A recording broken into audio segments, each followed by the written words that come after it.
Bismillahirrahmanirrahim. Assalamu alaikum, hürmetli görürmenler. Haftalık haber analizi programımızı görüşünlerini karşılamız. Ben Abdullah Yalğun. Kadirli görürmenlerimiz bugün 2026 yılı 11. April şembe, her şembe günü bir hafta jarayonida vatanimiz Şarkı Türkistan ve dünya gün tertibideki en muhim haberlerini analiz qilgan şekilde huzurlarına sunup kelyapmiz. Qanundaqda aldı bilen bu haftadaki haberlerimizden mavzularga ko'z yugurtib o'taylik. Pakistan-Afganistan tinchlik suhbati Urumchida o'tkazilgan. Xitoy Sharq Turkistonni atalmış Qizil Saray bilan qoplashni planladi. Qozog'istonga ko'chgan qozoqlarning soni Sharq Turkistondagi bostirishni ko'rsatib berdi. Va Kuomintang partiyasi raisining Xitoy ziyarati diqqat qo'zg'adi. Bu ve bundan başka bir qancha haberlerimiz bo'ladi bu hafta. Qanundaqda birinci haberden başlab ketaylik. Pakistan-Afganistan tinchlik suhbati Urumchida o'tkazildi. Qadrli ko'ruvchilarimiz, albatta Xitoy tajovuzchilarininki rayonda o'zininki kuchini ko'rsatish uchun yillardan buyon albatta eng oldi bilan Xitoyning manfaati uchun va bu rayondagi har qaysi davlatlarning o'rtasidagi cho'ng kichik jadallarni yarashtiruvchi o'tirni o'ngshab qo'yg'uchi bo'lib olish qiyofatiga kirib olib yillardan buyon ham islom dunyosida o'zining obrazini yaxshilash, u yerda mana shunday kuchlik hammani qila oladigan, urushlarni to'xtata oladigan shunday davlat deganni isbotlash uchun yillardan buyon bu harakatlarni qilyotdi. Ilgari shu G'azza Hamas masalasi bo'lsin, islom dunyosidagi nurg'un masalaga xuddi bir ularninki aksidek o'tirg'i tushib shunday qaymoqtirish faoliyati elib beryotdi. Albatta nihoyiy oxirgi plan hammasi natijada Xitoy eng cho'ng bu rayondan foydalanib kelayotgan davlatlarning biri. Bu qatim shu albatta ilgari shu bir oydan buyon Pakistan-Afganistanning tuyuqsiz to'qinish hammamiz bilamiz. Bu jadal majra o'tirg'i chiqqandan keyin fevral oyidagi to'qinishdan keyin diplomatik aloqasi uzilgan Pakistan bilan Afg'onistonning vakillari bu hafta Urumchida uchrashib tinchlik masalasi haqida suhbatlashdi.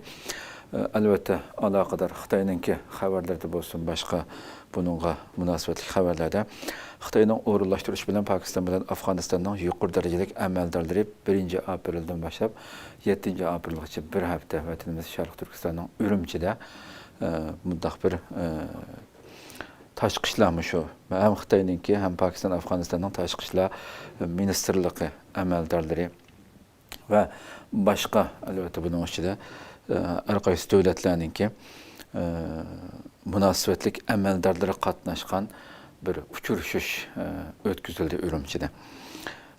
Bu uchrashishni albatta har qaysi davlatlar boshda uch oshkora e'lon qilmagan bir qancha kundan keyin uchrashish boshlanib bir qancha kundan keyin axborotlar keng ko'lamda tushib 7-kuni masalan bu suratlarni 7-kuni bo'lganda Xitoy tashqi ishlar ministrligi e'lon qildi. Shunda ani qildik, buni qildik. Bu ikki davlat Xitoyninki shunday akillik qilib bularga shunday Urumchida o'tkazganligi uchun, tinchlik o'rnatish uchun, menda hassa qo'shganligi uchun Xitoyga rahmat etdi deb Xitoy bu shaklda e'lon qildi o'zininki batlarida.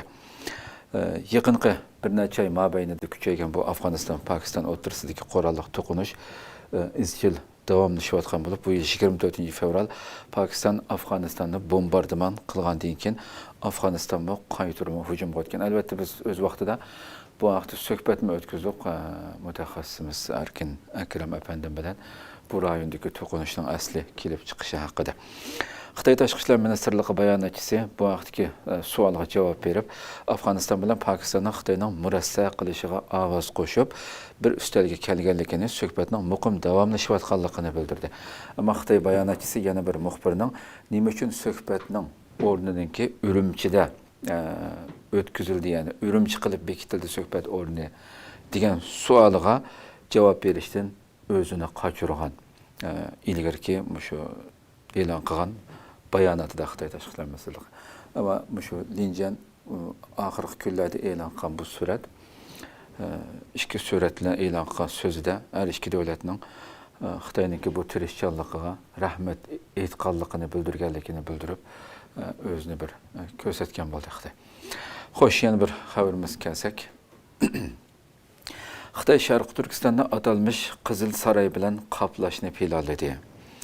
Qadrli ko'ruvchilarimiz, albatta Xitoy tajovuzchilari vatanimiz Sharq Turkistonda davomlashtirayotgan irqiy qirg'inchilik jinoyatini yepish uchun inson aqliga, shaytonning aqliga kelmaydigan har xil turlarni o'ttirg'a chiqarib, dunyoning ko'zini bo'yash bilan birga bunun o'xshash vatanimizni texambak xitoylashtirish, texambak assimilyatsiya qilish uchun to'xtovsiz holatda xilma-xil planlar bilan davom qilyotdi.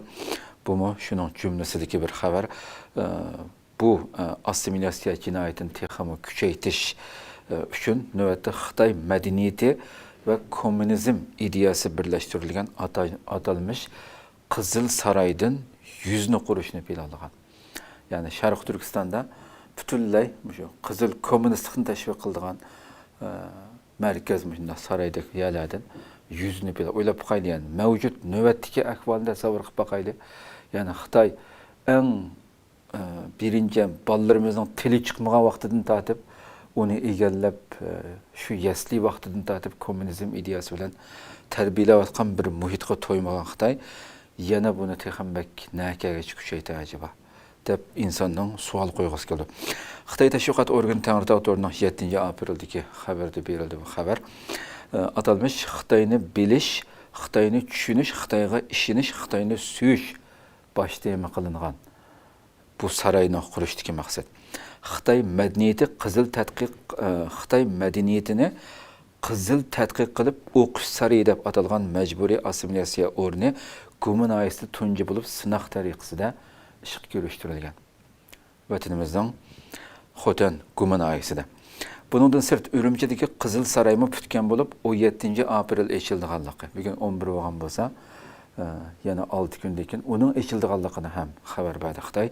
Mazkur ikki ulgi sarayning butun Sharq Turkistondagi boshqa saray qurilishlarini ulgi bilan ta'minlaydiganligi bildirilgan. Mushunda bo'ladi bu degan shaklda. Xitoy kelgusi 3 yilda mazkur tur bo'yicha butun Sharq Turkistondagi har qaysi nahiya shaharlarda bu xil Qizil Saraydan yüzünü qurishni planlagan bo'lib, bu o'rinlarga Xitoy madaniyati, kommunizm ideyasini tashviq qilish asosli maqsad qilingan 1 million kitob qo'yib, hamma joyni qoplashni planlagan. Bu nomussizlar qarab qo'yilgan. Yani Sharq Turkistonning inson beshini ko'tarib hozir Xitoyning o'lkalaridami ko'gilinmaydigan darajada kommunist tashviqoti vatanimizning bulung pushqoqlarida qoplab ketgan bir vaziyatda. Nega qarasang, insonlarning ishigining oldig'imi kommunistning bayrog'ini majburiy holatda qadab qo'ygan bir Sharq Turkiston bor. Yani Xitoylarga buni qilmaysa, amiyatda butun Xitoyning shaharlari, o'lkalari qarab boqayli. Bundaq darajada bir tashviqotni ko'gilinmaydi, sirtqi bir ko'rinishdi. Aşında derecede qilib o'tilgan bir Sharq Turkistonni yana bu nomussizlar o'ylab qo'ygan. Yüzünü qurib 1 million kitob qo'yish, hamma joyni qoplashni planlaganligini e'lon qildi. Bulardan sirt mazkur Qizil Saraylarga Xitoycha she'r, Xitoycha husn xat, rasm, muhrlardan tashkil topgan uzun yo'g'imi rasmning ko'rgazma qilinganligi, mazkur yo'g'imi rasmning Xitoyning 120 klassik temasini ko'rdiganligi, sarayning Xitoy kommunistlarini ifodalaydigan qizil yulduz chiroqlari bilan bezildiganligi, chiqimlarning atalmış jamiyat i'onasi bilan to'planganligi bildirilgan. Shu nomussizlar qarab qo'ydi. Yani jamiyat i'onasi degan vaqtida bu tajovuzchilar shu vatanimizdagi xalqimizni, tijoratchilar hammasini uning qanini shumirib majburiy oladigan narsalardi. Mushtariyning hammasini yana shu bizning xalqimizningki qon tari bilan topgan, shu topadigan narsalarni shumirib bu xalqni assimilyatsiya qilish uchun ishiladigan plan o'ylab qo'ygan. Bu darajada nomussiz tajovuzchilar. Xitoy oldingi oyda assimilyatsiya va bostirishni texmi kuchaytirishni maqsad qilgan atalmış Millatlar Ittifoqligi va taraqqiyotini ilgari surish qonunini tasdiqlagan bo'lib, buni albatta to'xtaldik biz. Bu atalmış qonunda Sharq Turkistonda Qizil Saraylar bilan qoplash plani tasdiqlangan oldingi oyda. tasdiqlab bo'lgandan keyin vatanimizga o'ylab boqayli. Bu shu har qaysi sinlar e'lon qilingan sinlarni cheki virus keladiki, Uyg'urcha xatlarning so'kilayotganligini ko'rdik. Ya'ni plan tasdiqlanmay Sharq Turkistondagi o'zgarishlarni his qilishga boshladik.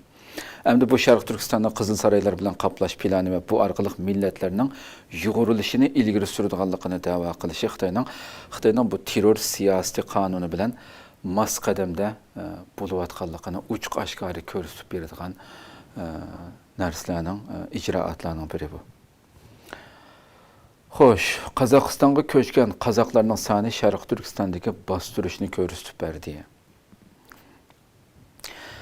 Albatta, rayon davlatlaridagi biz yillardan buyon to'xtalyapmiz bu Turkiston Cumhuriyatlaridagi xalqimizning, qarindoshlarimizning ahvoli. Bu yerga Xitoyning asta har qaysi sohalarga xuddi zaharlik o'smidek tarab kirayotganligini biz pat-pat to'xtalib kelayotgan masalalarning biri. Bu albatta bu qatimqi xabardimi bu sonliq ma'lumotlar bilan Tixanbek Xitoyning bu yerda nimalarni qilayotganligini Sharq Turkistondagi bostirishning ham qaysi darajaga borganligini ko'rsatib beryapti bu qadrli ko'rmalarimiz. Qozog'iston xalqaro xabar agentligining 10-aprildagi xabari bu. Bu xabarda yaqinqi 1-2 yilda Sharq Turkistondan kelgan qondoshlarning, ya'ni Qozog'istonga ko'chib borgan qozoq xalqining sonida nisbatan eshish ko'rilgan. Qozog'iston davlat statistika idorasi va ko'chmanlar komitetining sonliq ma'lumotlariga asoslanganda 2025-yili jami 7405 kishi uzun muddatlik o'ltiraqlashish maqsadida Qozog'istonga ko'chib borgan. Xabarda bu kishilarning hammasining qozoq millatidan ekanligi, 2025-yili Xitoydan kelgan jami 7405 qozoqning qandash qarindosh salohiyatiga erishganligi, buning 3690 oilaga chetildiganligi, qaytib kelganlarning Qozog'istonga yerlashishini qo'llash uchun hukumat yo'lash salmoqini oshirganligi, jumladan uy setib olishga berilgan bir qatimliq yordam pulining eng yuqori bo'lganda 7 million tangaga oshirilganligi qayd qilingan bu xabarda. Xabardagi diqqat tortgan nuqta bo'lsa 1991-yildan boshlab bu yan Sharq Turkistondan jami 378 mingdan ortiq qozoq xalqi Qozog'istonga ko'chib borgan bo'lib, bu g'oyat zo'r songa selishtirganda yaqinqi yillardagi ko'chmanlar soni darajadan tashqari oz bo'lgan. Xususan, Xitoyning Sharq Turkistondagi irqiy qirg'inchilik jinoyati, terror siyosati kontrolligi qattiq kuchaygan mezgillarga udul keladigan 2021-yili Sharq Turkistondan aran 249 kishi Qozog'istonga ko'chib bora olgan. O'ylab qo'ying, 2021-yili Sharq Turkistondan aran 249. Bu davrlardagi ahvollarni albatta bilamiz. Xitoy Sharq Turkistondagi Uyg'urlar va boshqa turk millatlariga qaratgan irqiy qirg'inchilikda oz bir qism qozoq xalqi Qozog'istonga qochib berib, qutulish fursatiga erishgan bo'lib, Ömer Bekali, Gulbahor Jelilova, Gulbahor Jelil xonim Qozog'iston tug'ilgan Qozog'iston fuqarosi, albatta o'z vaqtidagi suhbatlar ham dunyo axborotlarida qanchalik guvohlik berganligini hammamiz bilamiz. Keyin Sayragul Saudbay qatorliq lager shoirlari bularning qatorida hisoblandi albatta. Yaqinqi bir necha yilda Xitoyning xalqaroning ko'zini bo'yash uchun Sharq Turkistondagi oz bir qism kishilarningki pasport bejirishiga, chet elga chiqishiga ruxsat berayotganligini ko'ryapmiz. Buning natijasida Qozog'istonga ko'chib borgan qozoq xalqining soni navbatda qisman ish ko'rilyotdi. Yuqorqi sonliq ma'lumotlar Xitoyning Sharq Turkistondagi bostirish siyosatidagi bir qism o'zgarishlarni ham ifodalab bermoqda. Yani qattiq besim bo'lgan vaqtidagi sonning ozligi va navbatda ozroq bir ichilish bo'lgandan keyin, chunki u zulmdan joq to'ygan qozoq xalqining bo'ldi deb tashlab chiqib ketayotganligidan iborat bir ko'rinishni ko'ryapmiz. Neçisi bilan bu lager shoirlarining suhbat o'tkazdik. Shunda bir vaziyatdami, navbatda Qozog'istonga chiqqan shu mayli lagerda yotganlar bo'lsin va yoki boshqa Xitoyninki Sharq Turkistonda urug' tuqqanlar bo'lgan qozoqlar bo'lsin, Qozog'istonda burun chiqqan. Bularning surishtirish yoki namoyish qilishdagi masalalarga Qozog'iston hukumatiningki bostirib ularni qattiq cheklayotganligidan iborat ko'rinishlarmi Qozog'istonmi kundan kuniga bu vatandan chiqqan qozoq yoki Uyg'ur qarindoshlarimizga yashash tas bo'lgan bir joyga aylanayotganligini kundan kunga his qilayotgan masalalarning biri bu qadrlik ko'rmalarimiz. Xo'sh, yana bir xabarimiz kelsak, Kuomintang partiyasi raisining Xitoy ziyarati diqqat qo'zg'adi. Qadrli ko'rmalarimiz, albatta biz o'tgan haftada to'xtalgan azroq ziyoratni boshlanmagan o'tgan hafta ziyoratning boshlanganligi haqida va bu ziyoratninki elib berilgandan keyin bundan keyingi siyosatga qanday ta'sir ko'rsatganligi haqida azroq bir mulohazama qilgan bo'lgan doktor Erkin Akram bilan bu qatim ziyorat 7 aprelda Shanxayga yetib berib O'ktish partiya Kuomintang partiyasiningki raisi Jiang Levin 12 aprelgacha davomlashdi bu ziyorat.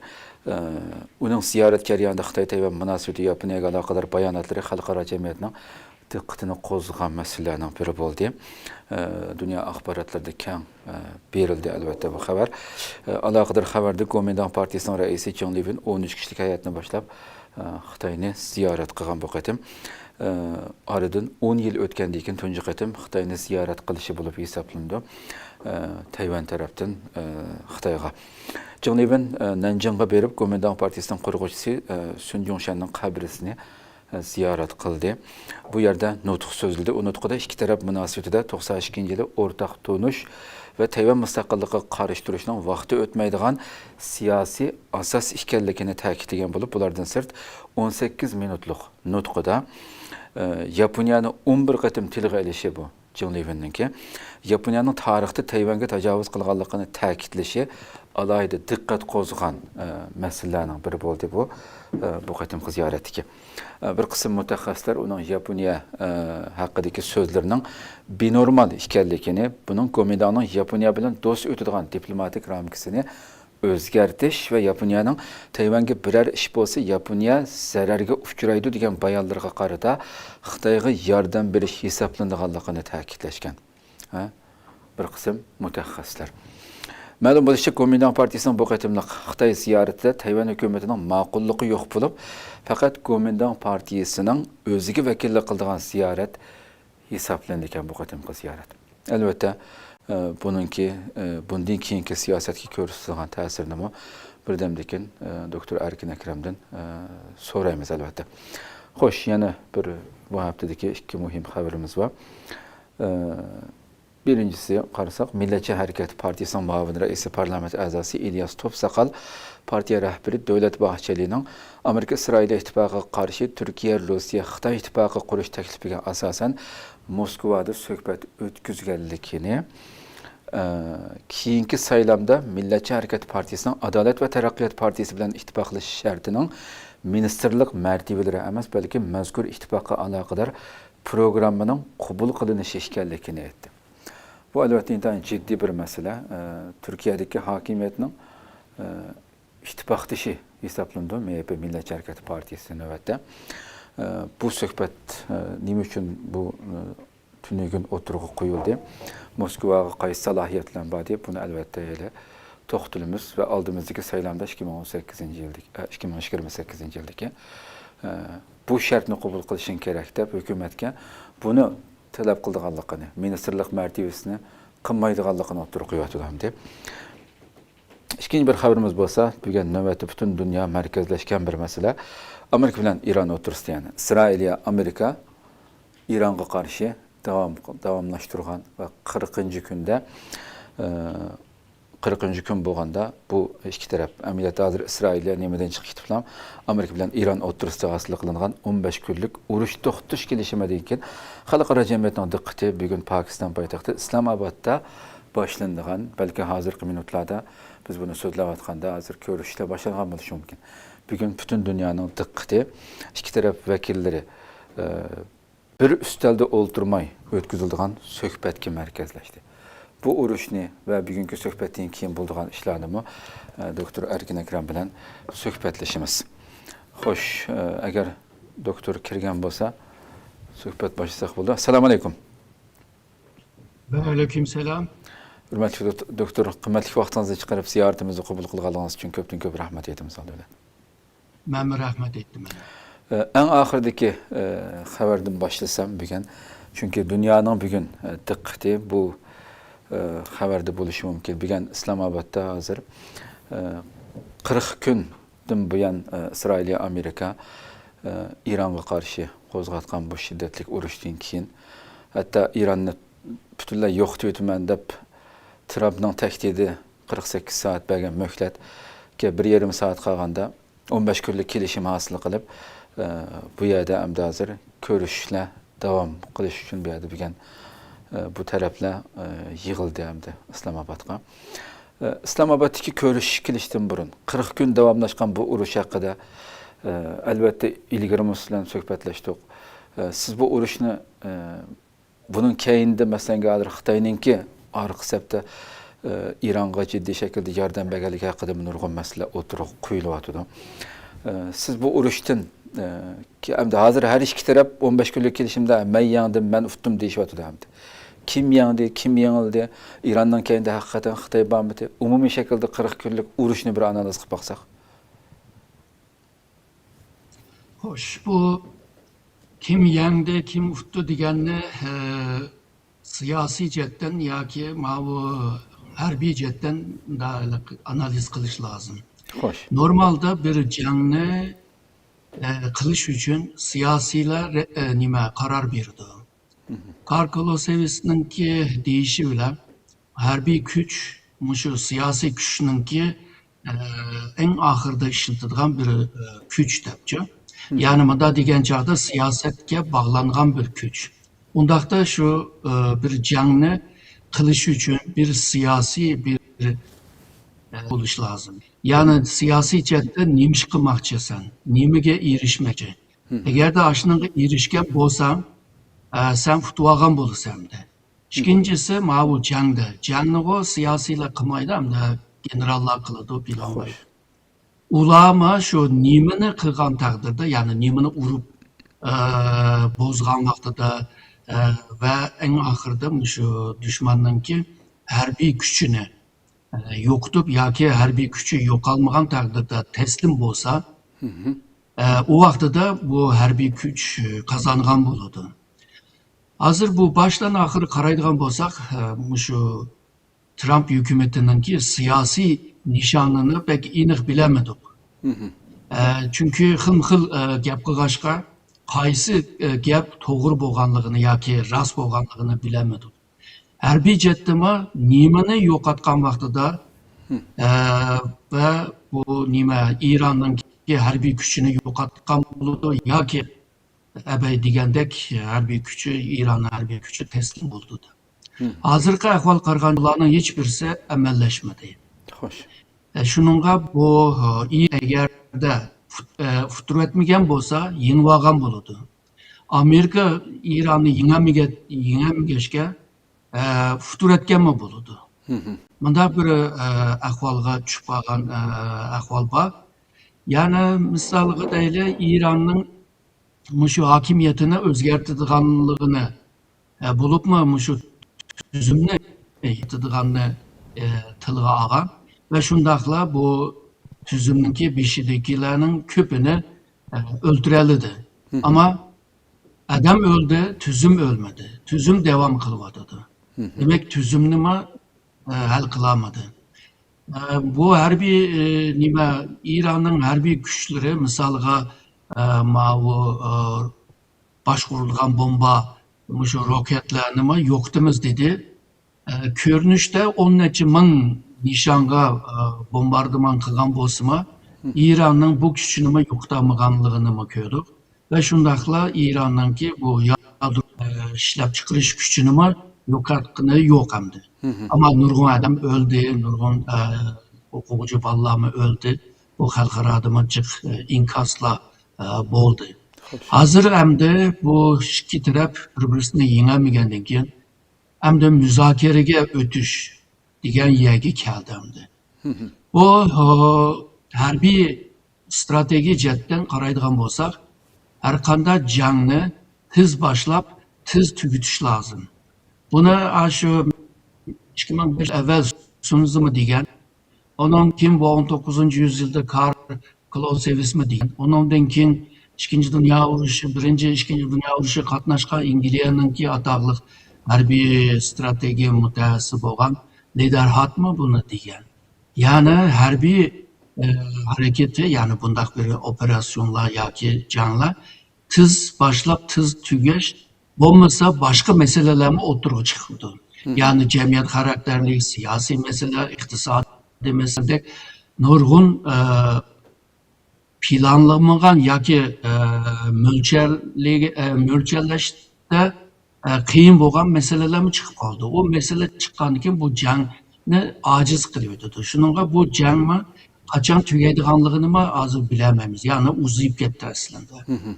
Bo'lmasa misoliga deylik, shu Afg'onistonga hujum qilgan chog'da 40 kishida bir davlatningki milliy armiyasini yo'qotdi.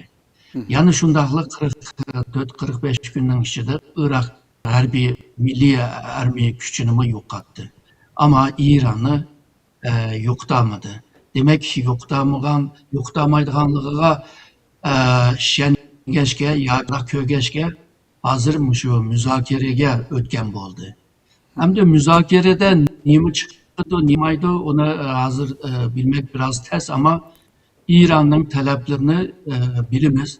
Yani Amerika bunundan keyin hiçbir vakitte İran hücum kılamaydı. Bunundan keyin bu Hürmüz Boğazı'na hem de bunundan keyin İran başkuruldu. İran'dan ki bu başkuruş bombaları, roketleri diyen hatta bu yadro kural işlep çıkırışını Amerika toslayamaydıganlığını.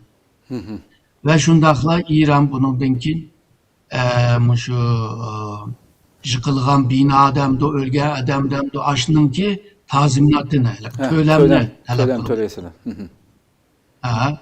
Normalde bir devlet şu harbiy chetda futuratgan taqdirda to'lam to'laydi. Demek ki Amerika İran'a futuratdi degan gap. En azda İran shuna qarayotdi. Agarda İranning shu talablari Amerika tarafdan qabul qilingan bo'lsa, Amerika futuratdi deb tushunsak bo'ldi.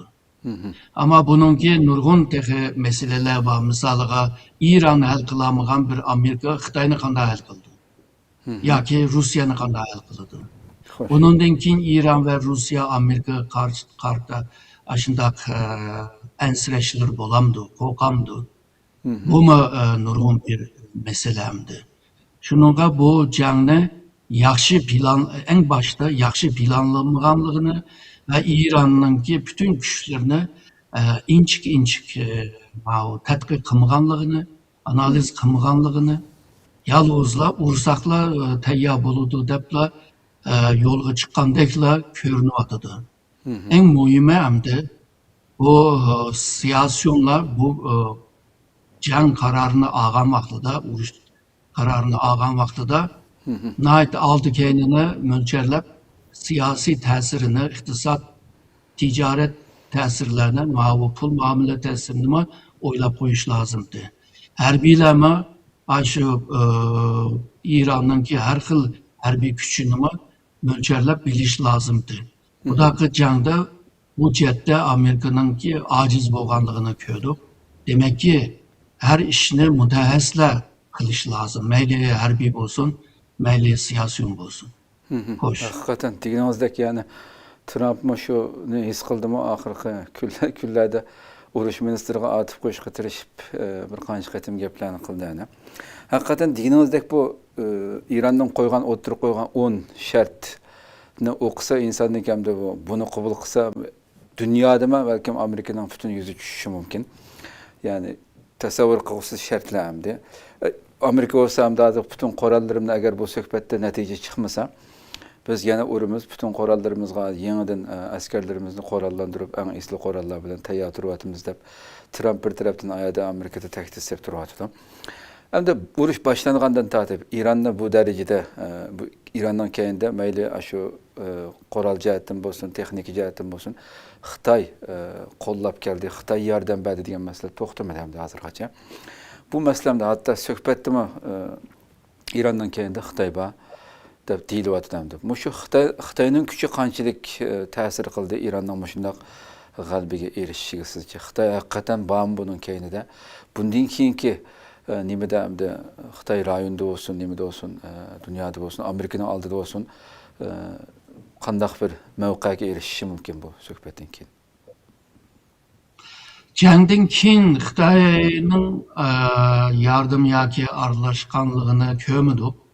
Belki maxfiy qilgan bo'lsa bilmaymiz, ammo jangdan avval buni bilamiz hamda.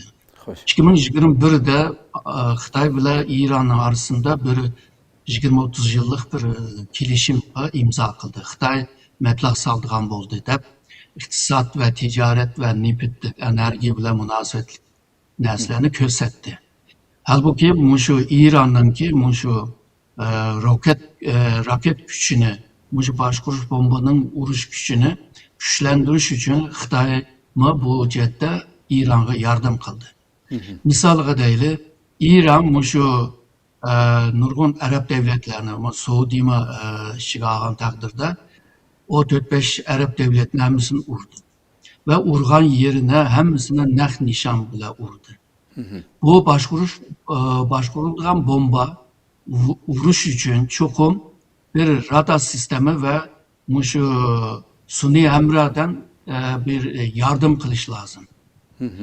Misalga nurg'un devletler Amerika'nınki bu sun'iy navigasyon sistemini ishlatadi. Misalga hammamiz GPS deb qisqachani bilamiz. İran'da bunda GPS yok. Fakat İran Xitoyninki Beidou sistemini ishlatadi. Harbiy jihatdan ishlatganini demayotdi, ammo harbiy bo'lmagan tarafni da ishlatilayotganini da'volatadi. Beidou sistemi mushu GPS sistemininki bir xili. Yani Rusya'nın öz aldığı aşina bir sistem var, Xitoyning var ve Amerika'nın var. Şununla bu İran'ın mushu etrafdagi devletlerge hücum qilish jihatda nishonga shunda to'g'ri urishi bu mushu hozirgi men degan navigasyon sistemining borlig'ini ko'rsatdi. İran'da bunda bir sistem bo'lmasa, qaysi sistemni ishlatadi? İhtimal mushu Xitoyninki bu sistemni ishlatgan bo'lsa kerak, yardım olgan bo'lsa kerak.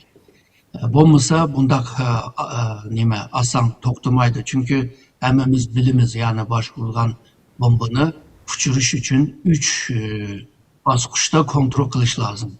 Birincisi buni ateş qilgan chog'da uçuş. Yani havoga qarab uçkan vaqtida, osmon qarab uçkan vaqtida buni kontrol qila olishing lazım. Ondan keyin uçup ma'lum bir egizlikda, ondan keyin bununki o nishonga qarta qartilish lazım. Buni bir kontrol qilish lazım. En muhim kontrol, yani ters bo'lgan kontrol, aşı uçup birip, aşı nişanga tekiziş ceryanında yana bir boshqarish lazım bunu. Bu sistem nəhayət murakkab bir sistem, yani nurg'un devletlerde bunda nima yo'q dexe. Bo'lmasa uçurayotgan nima bu boshqarilgan qolgancha bir yerga tushib qolish mumkin. Shu. Bununla bu Xitoyninki mushu jihatda bir yardımı buluş mümkün. İkincisi diplomasi ve siyasi jihatdan Xitoyninki qo'llashi var. Yani İran'a hücum qilishi Amerika ve İsrailninki qilgan xatoları deb. Bunu Birleşken Devletler Teşkilatı'nın temsilcisi jiq tilga olgan. Yani İran'a tecavüz urushi deb ko'rsatgan bo'ldi. Shuningla İran'ninki Amerika'ya karşı yoki İsrail'e karşı yoki Amerika'nın sherik devletleriga karşı urushi haqliq urush bo'ldi.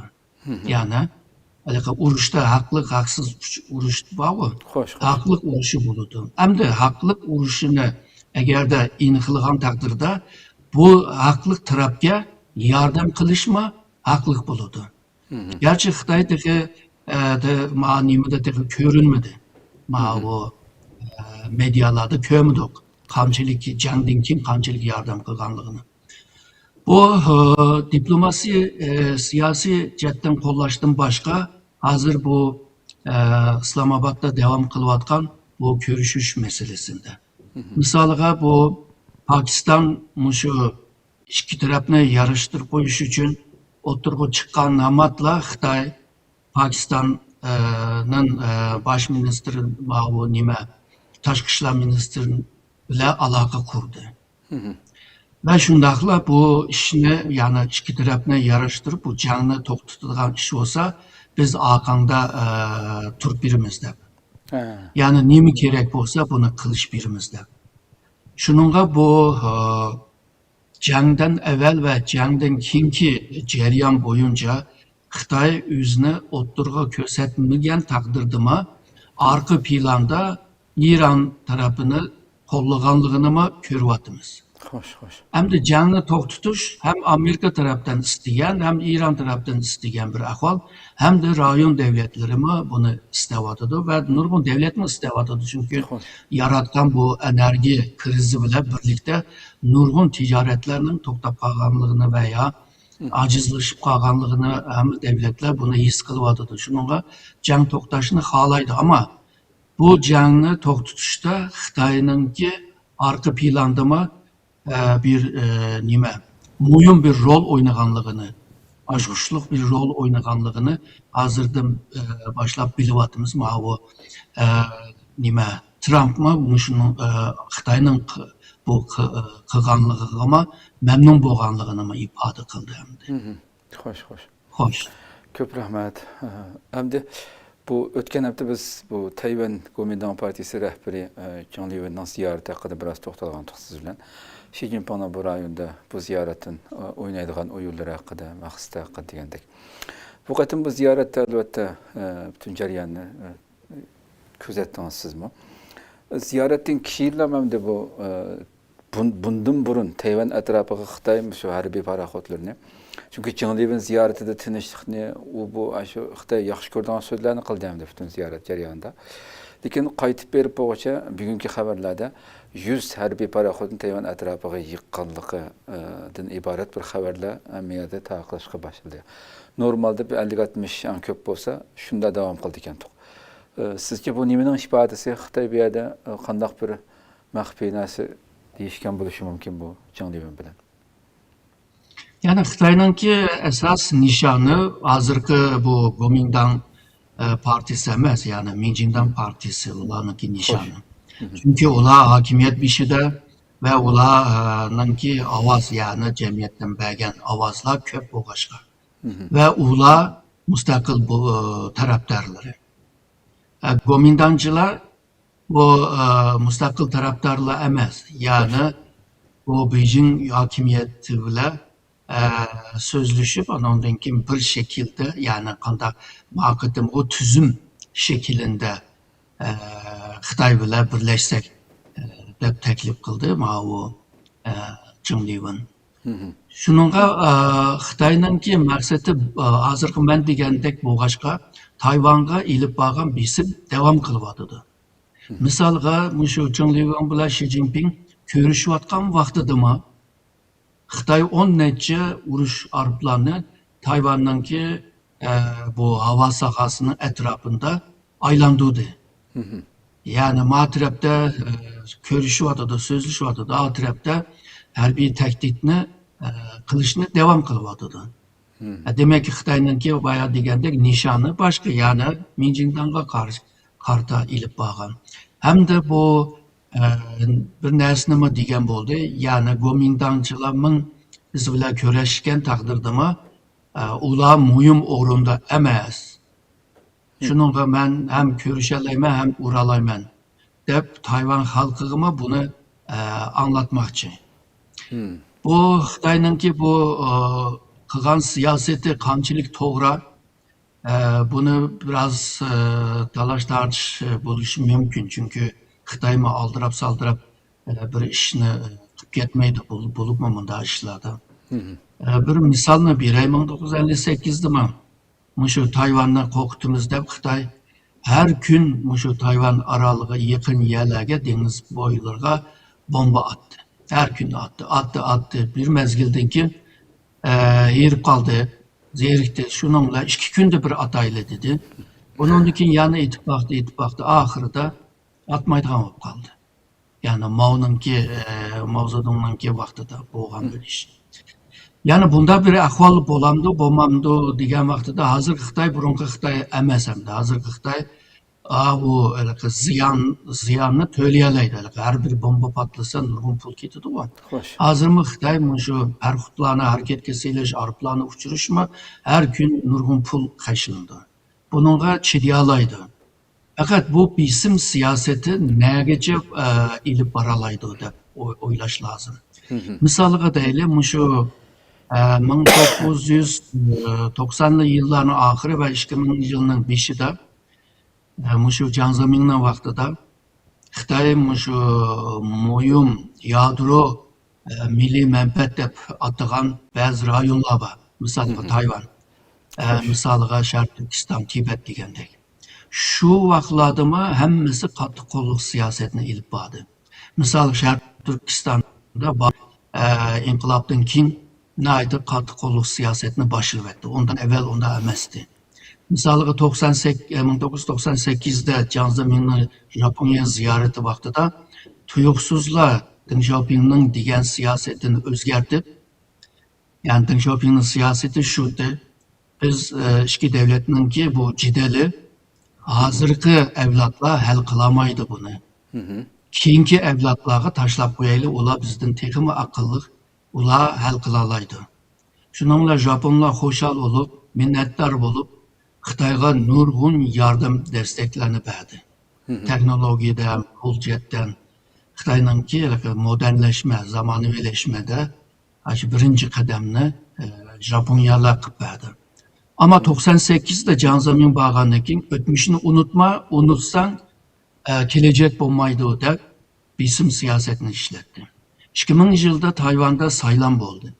Saylam evvel mi, şu öz vaxtidagi baş minister Jurumji mi, Jiang Zemin, başkan Jiang Zemin mi, başlık Jiang Zemin mi, Tayvan'a karta şunda qattiq sözlerine dedi. Fakat bunun neticesi ne oldu? Yani Şarkı Türkistan meselesi tekimi Xitay'ın beşiğe dert oldu.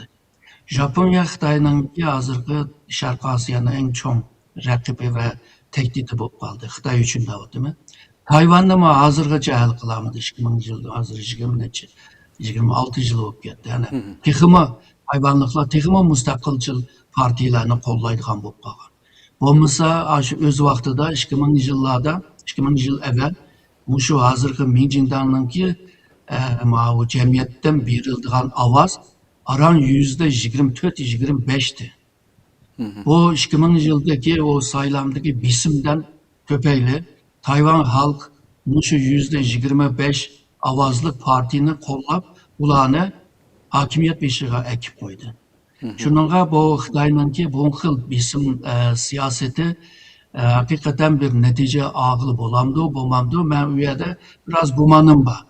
Şununla Tayvan'ın etrafında uruş perxutlarını yığış, havada uruş arıplarını aylandırıp kılışı, bu yalğızla Tayvanlıklarını korkutuş ve hakimiyetki bisim işletişemez.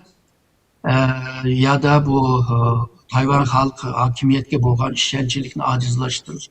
Bir de kalmaydı bu okşaşla şu rayondaki devletler. Japonya değmez, Filipin değmez. Hatta Vietnam degendek, Singapur degen devletler gibi bir korkutuş hareketimi buludu. Şundakla Amerika gibi bir korkutuş hareketimi buludu bu hareketler.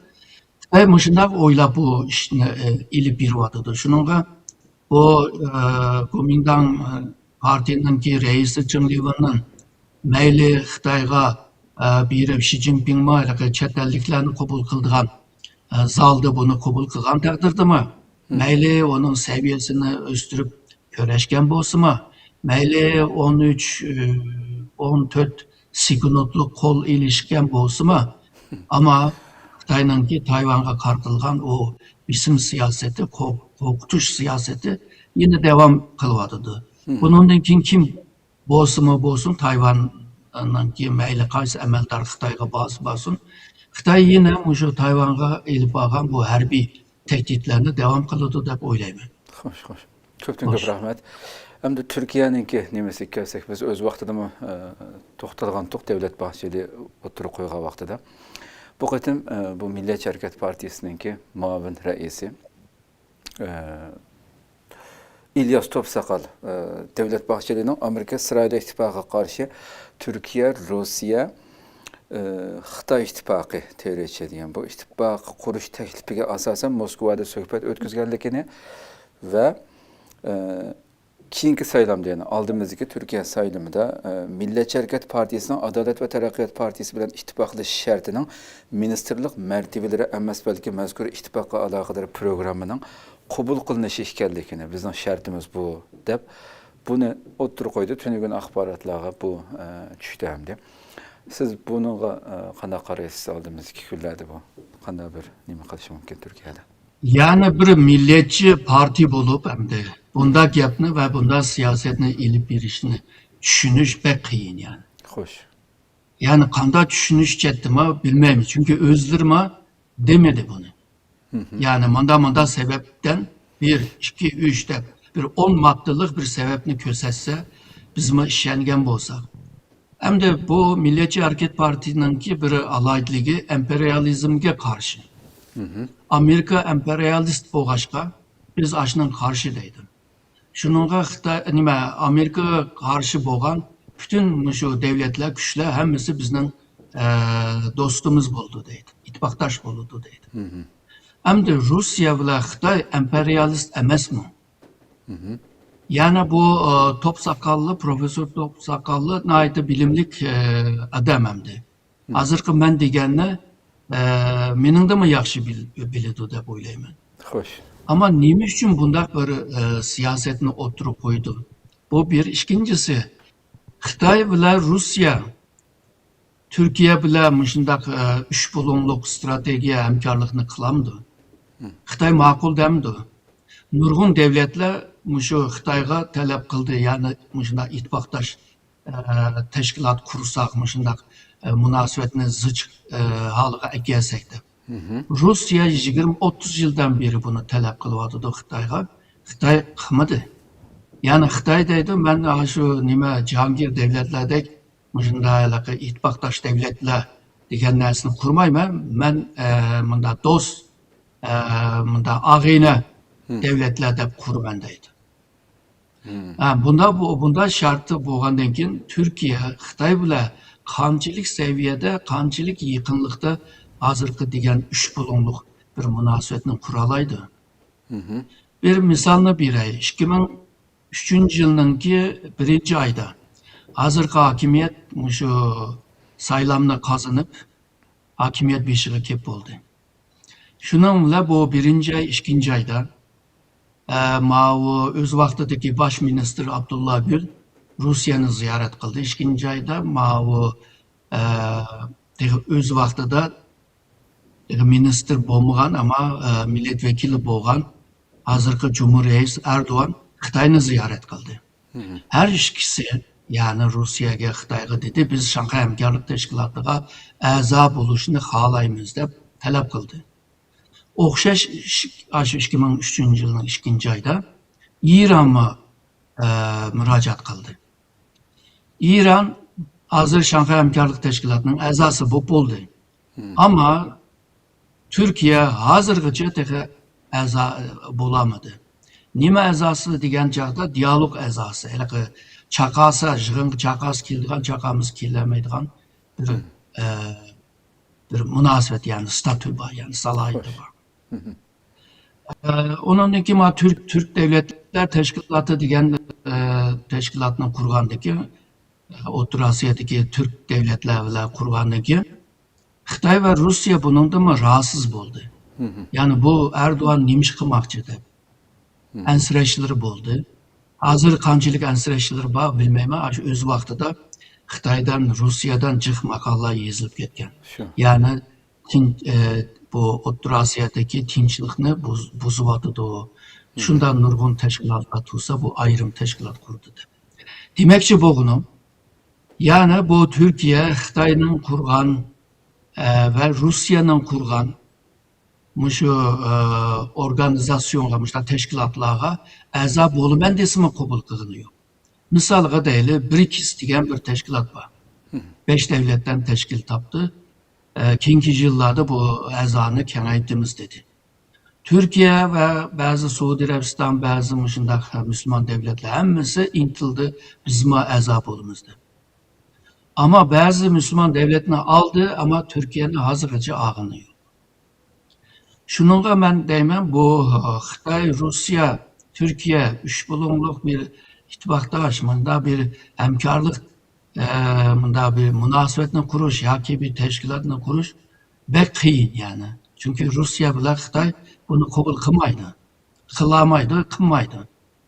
Türkiye nime üçün bundak bir heyveslik buludu.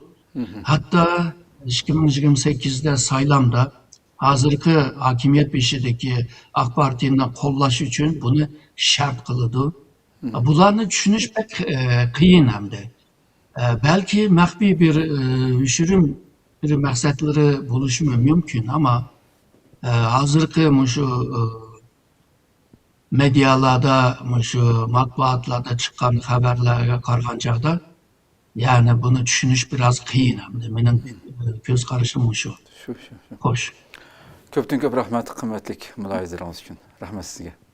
Ben rahmet ettim. Rahmet sizge. Hoş, kadarlık görmelerimiz, demek dünya vaziyeti mana şundaq nəhayət ciddi şekilde meyli rayon olsun, Türkiye olsun, vatanımız olsun kitivatıda. Hayırlı bolsun inşallah.